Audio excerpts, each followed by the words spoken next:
Yeah, I think it is just about time for us to hear from Toby. Get ready for this talk title and everything. I think it's going to be very fun. Toby's actually given a lot of talks with us, so excited to see what's next. If everybody could please give a digital round of applause for our friend Toby, who is going to be talking about making your game making processes easier. Okay, so my talk is called The Art of Laziness, Making the Most Work for the Least Game. And a little bit about me to start. My name's Toby Alden. I've been making games for about 14 years now, since I was a kid. And right now I'm working on a horror platformer called Love Eternal, which you can see a screenshot of here on the left. And if there's one thing I've learned about making games, it's this. It's that games are a lot of work. And it's kind of a bummer because while I like working on games, I also like releasing games. I like being able to make things without it turning into a huge commitment every time. And most importantly, I like not working. And I think as a creator, developing a workflow that values your time, and especially your leisure time, can really be this kind of radical act of almost self-love that will not only help keep you healthy, but will actually allow you, I think, to make better games because you'll be giving your subconscious enough time to reflect and iterate on your ideas instead of just having your nose to the grindstone all the time. So we like making games, but we also like not working. And because of that, we arrive here. We realize we need a method for making games that prioritizes minimizing work.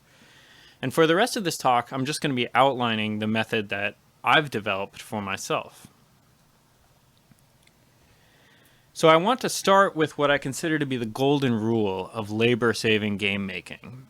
And that's you should always seek to shorten the distance between what you already have, the work you've already done, and a finished game. And so at any given point in the creative process, you should always keep this in mind when you're choosing what to work on. Or even more importantly, when you're choosing not to work on. Which leads me to my second point. So my second point is this, what I've called this thing that naturally derives from the golden rule. And that's the easiest way to shorten the distance between what you already have and a finished game is to make decisions about what your finished game is that move it closer to what you already have. So to unpack this a little, there's basically two ways of closing the gap between what you have and a finished game. If we use the analogy of a foot race, there's working, which is like running towards the goal. And then there's changing your definition of a finished game to be less work, which is like picking up the goal and moving it closer to you. And it's obvious which one is more efficient, right? You can wipe out whole weeks of work if you decide it's not necessary for the game to feel complete.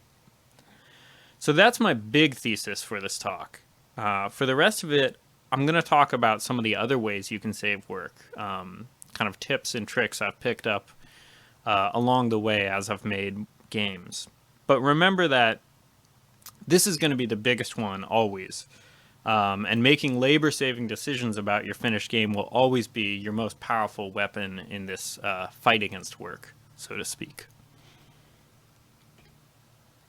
So moving on to the next one, it's don't do work that won't be in the final game.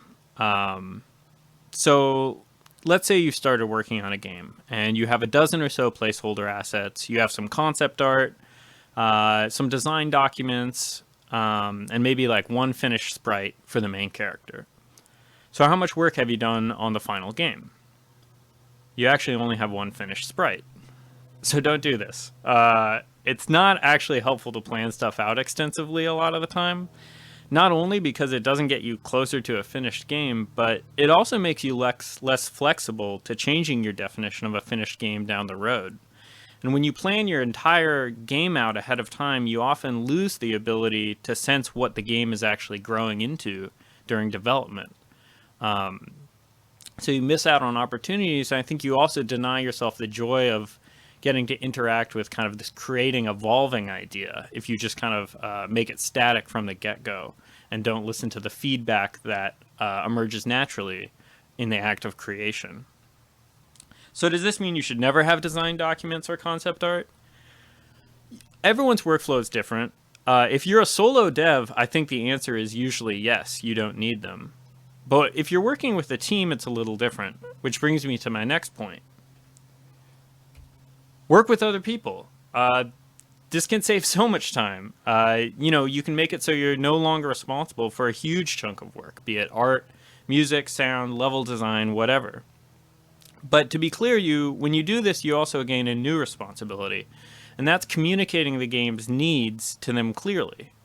And that's why all that stuff I said wasn't necessary a slide ago, like placeholder assets, concept art, design documents. That can all come in handy when it comes to communicating the game's needs and expectations to other people. And just while I'm on this point, I want to drive home especially how important it is to be really explicit about your requirements with visual artists you work with. Sound and music can be a little fuzzier or like easier to add in, but you need to be really exacting with how art assets are going to be used in your game. And if the artist knows all the specifications ahead of time, it can help them avoid wasted work later on revising things, and often just allows them to structure the work in ways that allows for reuse and less work in general. And the reuse thing brings me to my next point, which is reuse. Games are a lot of work. Get more than one game out of the work. So just reuse assets, reuse codes, reuse ideas. You could even reuse a whole game by just modding an existing one, either one you made or one someone else did. I've been using the same 10 sound effects for basically all my games for the last 3 years, and I just change the pitch a little each time. Similarly, I almost never code anything from scratch anymore. Most of my games are cobbled together using code from previous games. And this has saved me so much time. To be clear, the code thing, that's only possible if you write all your games in the same language, which I do. I write them all in hacks.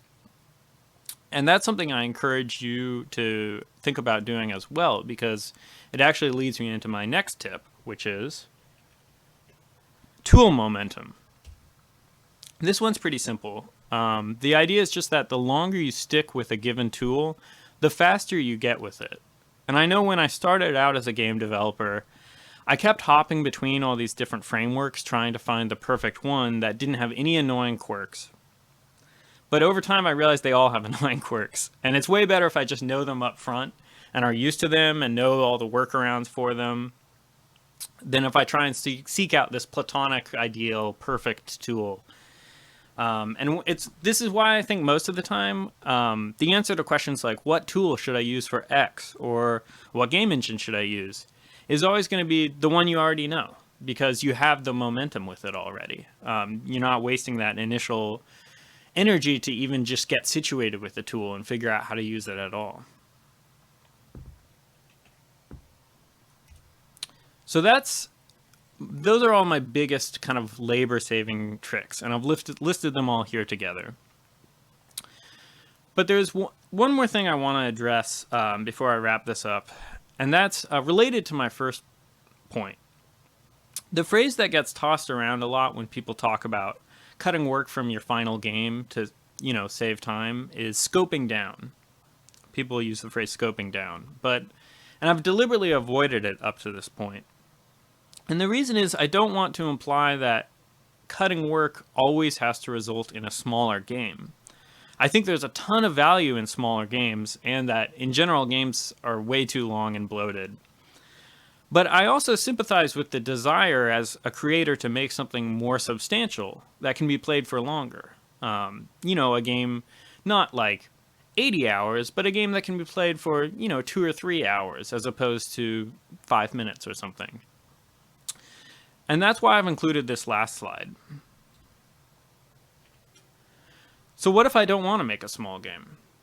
And my solution to this is to do something I like to refer to as touching the infinite. And by that, I just mean giving the game some aspect that allows it to contain multitudes. And there's a lot of ways you can do this. It could be randomness. You introduce the chaos of randomness, whether that's full-on procedural generation or simply that your game contains a dice roll or, a deck of cards is shuffled in it somewhere. You can introduce multiplayer. And, when you introduce the unknowability of another person and their thoughts, if your game's mechanics have a sufficiently expressive language, the conversations two players can have in it are endless. Another option is to allow users to make their own content for your game. And, this could not only save you the work of making the game, if you get your players to make it for you, but you can also give your game this, suddenly indefinite lifespan of potential creation, a lot of times in ways you could have never expected, which can be really exciting as a creator.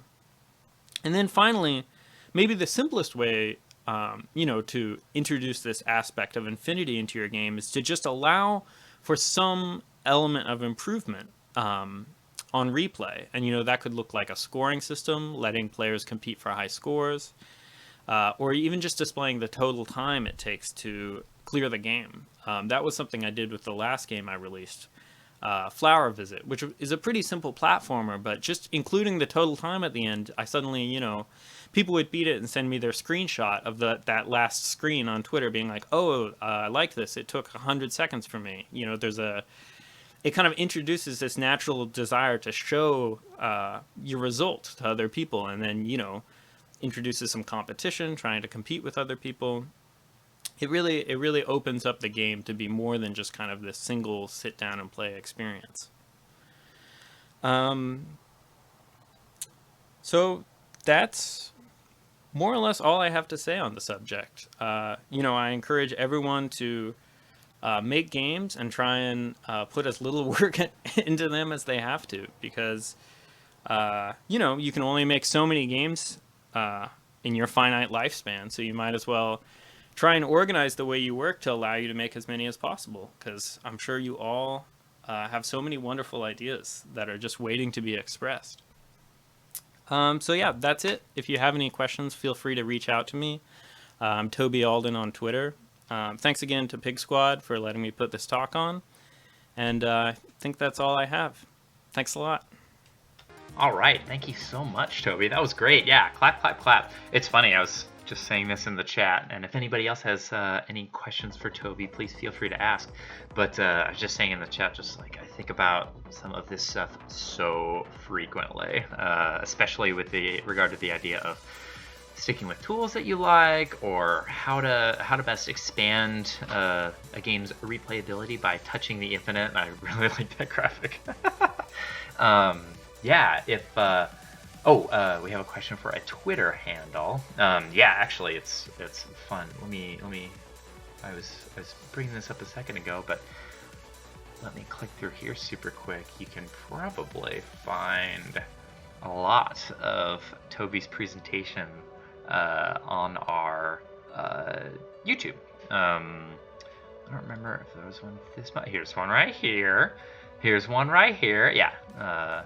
Lots of awesome design thoughts from Toby going on. So yeah, thank you so much. I think that stuff is so important to consider, and I think we need more of it. Not only in things like game jams, which PIGSquad does so frequently, but when we are working on our big projects, I think it's really important what you said about making sure that, of course, you don't want, like, not everybody's going to go for an 80-hour game, but make your 5-minute loop into a 2-hour loop. Like, that's so challenging, but it's so rewarding. It's really fun. It's a really cool thing to play test.